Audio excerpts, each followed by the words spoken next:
Bicara, silakan. Baik, terima kasih. Sebenarnya persoalan penyelesaian SDA dan energi selalu harus menyeluruh dari hulu ke hilir. Keterbukaan informasi agraria, termasuk kehutanan misalnya. Saya ini punya pengalaman di dalam sidang-sidang yang membicarakan tentang ini misalnya, informasinya tertutup. Siapa yang punya lahan ilegal di sebelah sana? Ketika dibuat daftar, tidak ada di dalam daftar. Sementara ada masyarakat yang punya data.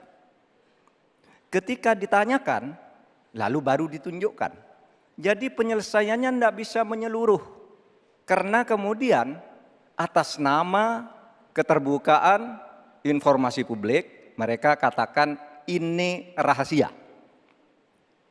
Nggak bisa dong, rahasia itu kan bukan yang tentang data, perampasan tanah-tanah rakyat, kasus-kasusnya di mana, siapa yang menyerobot perkebunan sawit, itu kan harus daftarnya lengkap.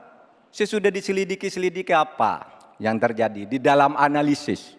Wah, itu memang permainnya buruk. Sehingga selalu disembunyikan. Kalau baru orang tahu dikeluarkan satu-satu. Tidak ada penyelesaian yang menyeluruh. Nah, oleh sebab itu ini menjadi penting bagi kita keterbukaan informasi tentang data-data. Kalau kita mau menyelesaikan, data itu menjadi basis untuk penyelesaian. Kita juga pernah, atau kami kalau bicara soal rekam jejak, ya, kita ikut dalam upaya penyelesaian satu peta sebagai rujukan untuk masalah-masalah tersebut. Demikian. Baik, terima kasih Bapak Mahfud MD. Selanjutnya kami persilakan calon Wakil Presiden nomor urut 1 Bapak Muhaimin Iskandar untuk menanggapi. Waktu Bapak 1 menit dimulai ketika Bapak berbicara, silakan.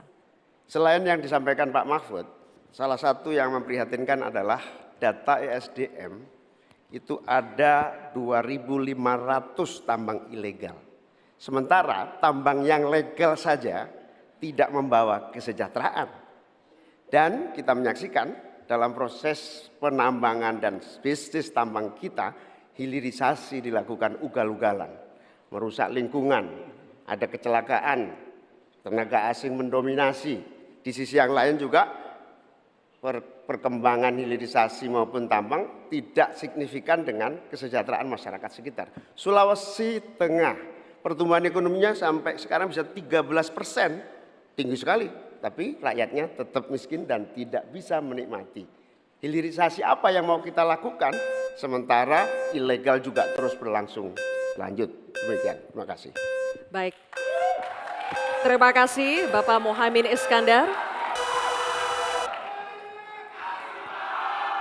Selanjutnya, giliran calon Wakil Presiden nomor urut 2, Bapak Gibran Rakabuming Raka. Kami berikan kesempatan juga untuk menanggapi. Waktunya 1 menit dimulai ketika Anda berbicara. Silakan. Baik, terima kasih Gus Muhaimin dan Prof. Mahfud. Dari pasangan Prabowo Gibran, simpel saja solusinya. IUP-nya dicabut, izinnya dicabut, simpel.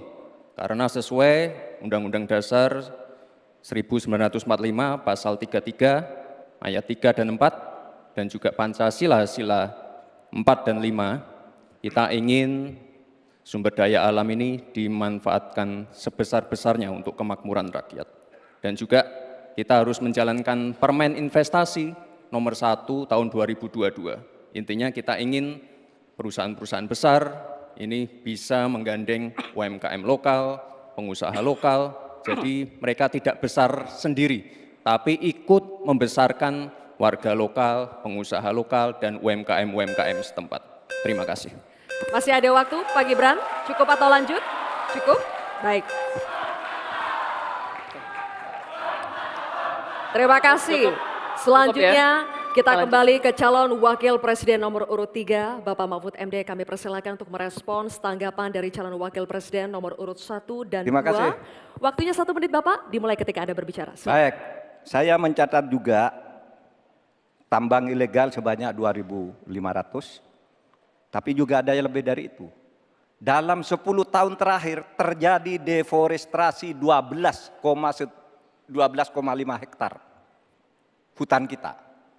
Itu jauh lebih luas dari Korea Selatan dan 23 kali luasnya Pulau Madura di mana saya tinggal. Ini deforestasi dalam waktu 10 tahun. Bilang, ya cabut aja IUP-nya. Nah itu masalahnya. Mencabut IUP itu banyak mafianya. Banyak mafianya.